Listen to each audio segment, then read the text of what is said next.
Welcome to Telangana view. నేను మీ anchor రచన. Vijayashanti political active వారికి మింగుడు పట్టడం లేదా? ఆమె రాకతో వారందరికీ షాక్ తగలబోతుందా?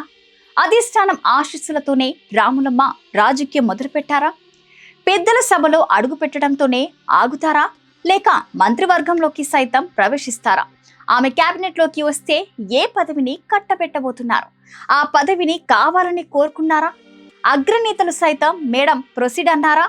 అసలు రాములమ్మ రియాక్టివ్ అంతా మీనాక్షి స్కెచ్చేనా? తెలంగాణ కాంగ్రెస్ లో ఎమ్మెల్సీల ఎంపిక. కొన నాలుకకు మందేస్తే ఉన్న నాలుక ఊడిందన్న చందంగా పరిస్థితి మారిందట. ఎమ్మెల్సీగా ఎన్నికైన విజయశాంతి పెద్దల సభలో అడుగు పెట్టడంతోనే ఆగుతారా, లేక మంత్రివర్గంలోకి సైతం ప్రవేశిస్తారా అన్న కొత్త చర్చ ఊపందుకుంది. అనుకుందొకటి అయినదొకటి. బోల్తా కొట్టిందిలే బుల్బుల్ పిట్ట అనేది రేవంత్ రెడ్డికి సరిపోలుతుందేమో. కొద్ది రోజుల క్రితం ఒక నాయకుడు విజయశాంతి అంశాన్ని రేవంత్ ముందు ప్రతిపాదించగా ఆమెను రాజ్యసభకు పంపిస్తానని, ఇక్కడ మాత్రం ఉండనివ్వనని చెప్పారట. ఆమె మనస్తత్వం ఏ క్షణంలో ఎలా ఉంటుందో చెప్పలేమని, వేగడం కూడా కష్టమని చెప్పారని విశ్వసనీయ సమాచారం. ఇక ఢిల్లీలో పార్టీ పెద్దలు ఏం ఆలోచించారో ఏమో తెలియదు, కానీ అనూహ్యంగా ఆమె పేరు తెర మీదకు రావడం, నామినేషన్ వేయడం కూడా జరిగిపోయింది. కాగా విజయశాంతి అసెంబ్లీలో నామినేషన్ దాఖలు చేసే రోజు పక్కనే మాజీ ఎంపీ మధు యాషిక్ ఉండడం రేవంత్ వర్గీయులకు మింగుడు పడడం లేదట. మధు యాషిక్ కి నేరుగా ఢిల్లీ పెద్దలతో సంబంధాలున్నాయి. ఇక స్థానిక ఎన్నికలకు ముందు లేదా తరువాత జరిగే మంత్రివర్గ విస్తరణలో విజయశాంతికి బెర్త్ దక్కడం ఖాయమంటున్నారు.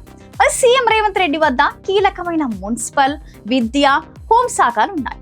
ప్రభుత్వం ఏర్పడిన నాటి నుంచి ఆయనే ఈ శాఖలను పర్యవేక్షిస్తున్నారు. విస్తరణ ఎప్పుడంటే అదిగో ఇదిగో అంటూ వాయిదా పడుతూ వస్తుంది. విజయశాంతి నామినేషన్ వేసిన మరుక్షణం నుంచే హోం మంత్రి అవుతారంటూ సామాజిక మాధ్యమాల్లో ప్రచారం ఊపందుకుంది.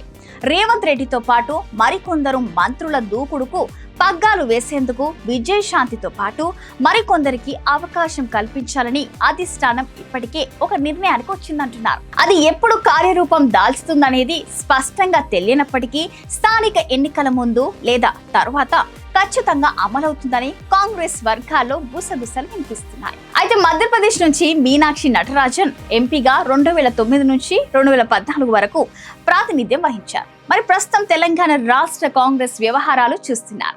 విజయశాంతి కూడా 2009 నుంచి 2014 మధ్య మెదక్ నుంచి బీఆర్ఎస్ పార్టీ తరపున ఎంపీగా పనిచేశారు. మరి ఆ సమయంలో వీరిద్దరి మధ్య స్నేహం ఉందని, ఆ కారణంతోనే ఆమెను ఎమ్మెల్సీగా మీనాక్షి ఢిల్లీ పెద్దలకు సిఫార్సు చేసి ఉండవచ్చని అంటున్నారు. మరి తెలంగాణలో పార్టీ అధికారంలోకి వచ్చిన తర్వాత విజయశాంతి గురించి పార్టీ నాయకత్వం పెద్దగా పట్టించుకున్న దాఖలాలు లేవు. అయితే అందరూ చూసి రాములమ్మ తన సత్తా నిరూపించుకుందని అభిమానులు చెప్తున్నారు.